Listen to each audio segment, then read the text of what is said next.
Hello everyone, how are you today? And welcome to my channel.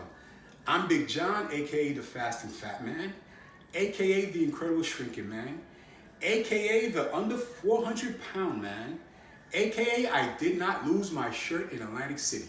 Now this is quite evident because I'm actually talking to you. Had that happened, it would have been my wife doing an obituary explaining how she pretty much strangled me to death. No, I'm just kidding.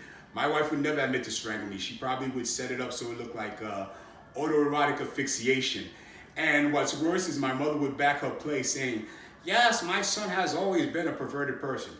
But anyway, Atlantic City was excellent. I had a ball. Everything worked out. Business went great.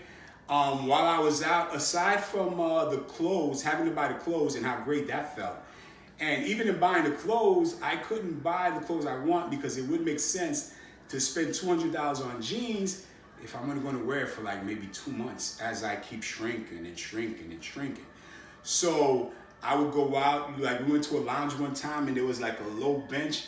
I was able to sit down on the bench and didn't have to worry about support getting up, because usually if I'm sitting someplace low, there has to be some kind of table for me to prop myself back up. Otherwise, I'm not getting back up. You gotta call the fire department. But I was able to sit in chairs that had handles, and these handles didn't get in the way. I had a great time. So we have a lot to talk about. One of the things I want to talk about is a magician that I met out there while we was at Harris, right? And this magician, his name is Ryan Loyal, and he was phenomenal. Like, you've watched magicians on TV, and I've done the same thing, and you always wonder, is it real? Are the people in on it? Is it the camera angle? Let me tell you something. When it's being done to you, when you're the person holding the card that he switches to another card, and you're pitching it as tight as it could get, when you're the person who see him rip a card, and all of a sudden the card is like 20 feet away in an area he never stepped into, it is phenomenal. So I'm going to link his YouTube page in my description box so you guys can check it out for yourself. Also, I did a podcast last Saturday with this wonderful guy named Ed. He's on the West Coast. We did a 1-hour interview, and I think that's great because some of you guys in the comment section says that you want to see longer videos. Well, we did an hour interview, so if you want longer videos, the link will be in the description box. You could go check it out for yourself. We get more in depth. You get to hear more about me and what motivates me and how I go and my opinions on certain things. Now, the other thing I want to cover is my refeeding. And it's not because like I'm planning on ending the fast anytime soon. It's because a lot of people really believe I was going to end the fast in 90 days. Now, for those of you who's been following me from the beginning, they just don't know me very well. But since I'm not ending the fast and a lot of people are concerned about my refeeding, I'm going to explain how I plan on refeeding in this video.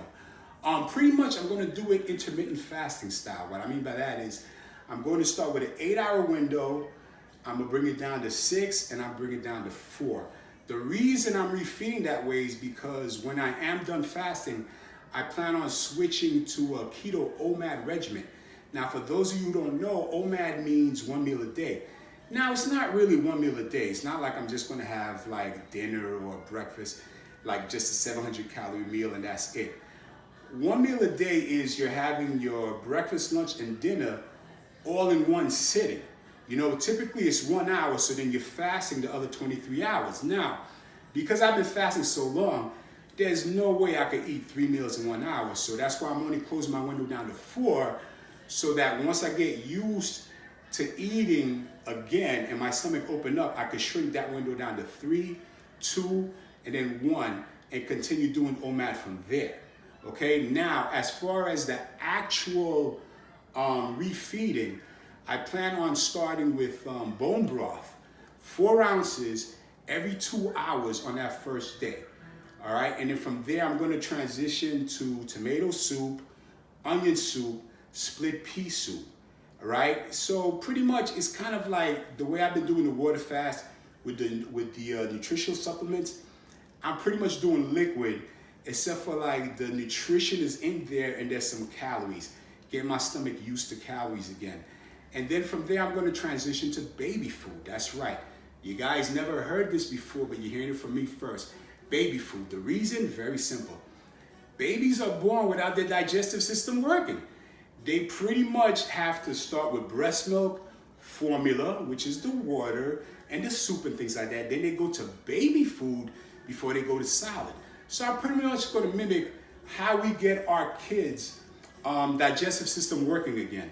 You know, by doing the baby food, and then after the baby food regimen, I'm gonna move over to vegetables, and then meat. Well, I'm sorry, vegetables and then fruits, then meat, then good carbs like quinoa. Then after that, straight to the OMAD, the keto OMAD. So that's pretty much my refeeding schedule for those of you who are worried. Now, today is my 100th day of my 120-day water fast. Another thing I want to address. A lot of people in the comment section will say things like, no one could fast for 90 days. This is impossible and things of that nature. Folks, listen, it's the information age. Do yourself a favor. Avail yourself of information. Everyone has smartphones. Be smart enough to use it. If you Google long water fast or how long can a human water fast, you'll find this one person that pop up all the time. His name is Angus Barbieri. He fasted for 382 days. Let me tell you, some of you in the comment section think I could break that record. You know what? Perhaps I could, but in doing so, I'll give my wife a heart attack. So I'm not going to do that. But 382 days is far more superior to me getting to 100 days. So please research that before you comment on how impossible it is for me to do 100 days. All right? I'm not going to break Angus Barbieri's record, but I tell you this much. I'm going to break his weight loss record because I plan on hitting 195, that's right, 195 pounds by December.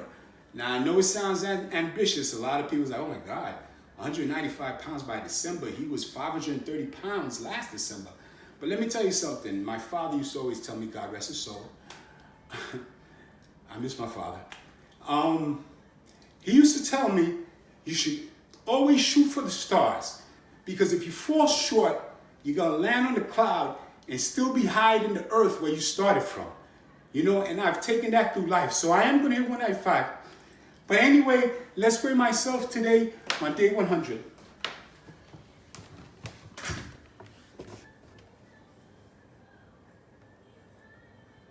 $368. All right, folks, I'm 368 pounds today on my 100th day. You know, I'm keeping it going. I'm shrinking. All you guys out there who's fasting with me, I love you. All you guys out there who support me. As a matter of fact, both the positive and the negative comments, I'll take it because as I'm getting smaller, I'm proving the negative comments wrong and I'm proving the positive comments right. And in the end, I'm doing this for my son. And my son don't know nothing about negative comments, positive comments, you know, thumbs up or thumbs down. All he knows is daddy, and daddy loves him. Please like, subscribe, share. I love all of you, and my son is calling me now. Take care. Bye.